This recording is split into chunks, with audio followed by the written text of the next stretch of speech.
রোজা রেখে সারাদিন শুয়ে বসে কাটালে শরীরটা কিন্তু আরো বেশি খারাপ করে, তাই ভাবলাম নিজের ঘরটাকে একটু গুছিয়ে নিই। কয়েকদিন থেকে ঘরও পরিষ্কার করা হয়নি। কাজ করলে সময় আরো তাড়াতাড়ি পার হয়ে যায়। সেই সাথে আজকে ইফতারিতে কি কি আয়োজন করেছি সবকিছুই বলবো, আর কেন রোজা ছিলাম এটাও বলবো। আসসালামু আলাইকুম এভরিওয়ান, সবাই কেমন আছেন? সকালে ঘুম থেকে উঠে আজকে ঘর বাড়ি পরিষ্কার করতে শুরু করেছি, একেবারে ফ্যান থেকে। ফ্যানটাও প্রচুর পরিমাণে নোংরা হয়েছে, ঈদের মধ্যে পরিষ্কার করেছিলাম, এর মধ্যে আবার নোংরা হয়ে গেছে। এদিকে বিছানার চাদরগুলোও কেমন জানি স্যাঁতস্যাঁত করছিল। আসলে বর্ষাকাল আসলে কিছুই ভালো লাগে না, তাই ভাবলাম চাদরটাও একটু চেঞ্জ করে নিই। বিছানার চাদর আমি আবার মাঝে মাঝে উল্টা করেও দিই, আমার সব রকম ভাবেই ভালো লাগে। আপনারা আবার কেউ কিছু মনে করেন না। যাই হোক, বকবক গুলা পরে করি, আগে এটা বলে দিই যে আমি কেন রোজা ছিলাম, কারণ এটা নিয়ে আবার কিছু পাবলিকের খুবই কিউরিয়াসিটি থাকবে। দেখা যাবে যে পুরো ভিডিওটা দেখবে না, আজাইরা উল্টাপাল্টা কমেন্ট করবে। তো আমি আসলে মহরমের রোজা ছিলাম। এটা আসলে দুইটা রোজা করতে হয়, তো আমার শাশুড়ি মা দুইটাই করেছে, তবে আমি একটা করেছি। যাই হোক, বকবক করতে করতে আমার বিছানার চাদরটা কিন্তু একেবারে বিছানো হয়ে গেছে। এখন কিছু জামা কাপড় আগের দিন ধুয়ে দিয়েছিলাম, আগের দিন বললে ভুল হবে, কয়েকদিন থেকে জামা কাপড় ধুয়ে দিলে আসলে একদিনে শুকাচ্ছেই না, 2-3 দিন লাগছে শুকাতে। বর্ষাকাল আসলে আসলে এমনই হয়, জামা কাপড় একদিনে কখনোই শুকায় না। তো জামা কাপড়গুলো অনেকগুলো জমে গেছিল, সবই ধোয়া কিন্তু গোছানোই হচ্ছিল না, তাই ভাবলাম এলোমেলো জামা কাপড়গুলো একটু গুছিয়ে নিই।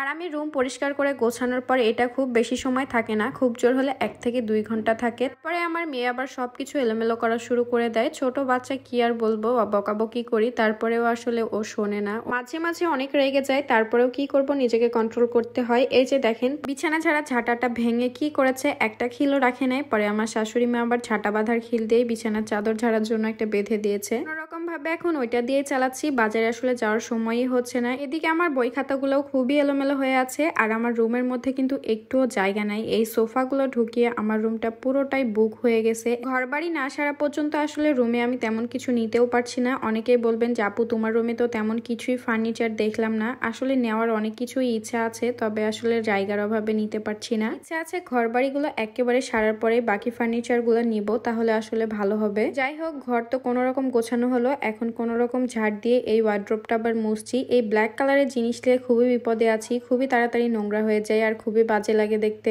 রুমটা তো কোনো রকম হালকা পাতলা গোছানো হলো, তবে অনেকদিন থেকে রুম মোছাও হয়নি, তাই ভাবলাম একটু মুছেও দিই আজকে। আর মেঝেতে কিন্তু এগুলো কার্পেট বিছানো, টাইলস না। ইচ্ছা আছে সামনে টাইলস করার, এই জন্য আপাতত কার্পেট বিছিয়ে রেখেছি। ইফতারির আগে সন্ধ্যায় একটু বুট রান্না করেছিলাম। আসলে সারাদিন রোজা থেকে মুড়ি খেলে একটু ভালো লাগে। আর আমার শ্বশুর আব্বু পেঁয়াজি আর ডিমের চপ পাঠিয়েছিল, এগুলা দিয়ে আজকে ইফতারি করবো। বেগুনিও আমার অনেক পছন্দ, আর জিলাপি না হলে তো আমার চলেই না, একটুখানি মিষ্টি হলে কিন্তু বেশ ভালো লাগে খেতে। তবে আসলে এগুলো পাওয়া যায়নি, এই জন্য এগুলো আর কিনে পাঠাতে পারেনি। তো ইদানিং ড্রাগন খেতে আমার বেশ ভালোই লাগছে, এই জন্য ভাবলাম একটা ড্রাগন ফল কেটে নিই। আর এই আমগুলা দেখছেন, এগুলো আমি ডিপ ফ্রিজে রেখেছিলাম, আর এগুলো একটু বের করে নিয়েছি। ঠান্ডা ঠান্ডা আম খাবো, তাহলে কিন্তু কলিজাটা এমনিতেই ঠান্ডা হয়ে যাবে। ইফতারির তখন আর বেশি সময় ছিল না, তাই আমি বসে বসে এগুলো ভেঙে নিচ্ছিলাম। এখন আসলে মুড়ি মাখাবো, আর আমি যখন কাজ করি আমার মেয়ে সবসময় আমার পাশে পাশে বসে থাকে। খুবই অল্প করে মুড়ি মাখাবো, যেহেতু আমি আর আমার শাশুড়ি মা শুধু রোজা ছিলাম, তেমন কেউ খাওয়ার নাই। বেশি মাখালে নষ্ট হবে। তো আজকের ভিডিওটা আর বেশি বড় করছি না, দেখা হয়ে যাচ্ছে নতুন কোনো ভিডিওতে। সে পর্যন্ত সবাই ভালো থাকবেন, সুস্থ থাকবেন। আল্লাহ হাফেজ,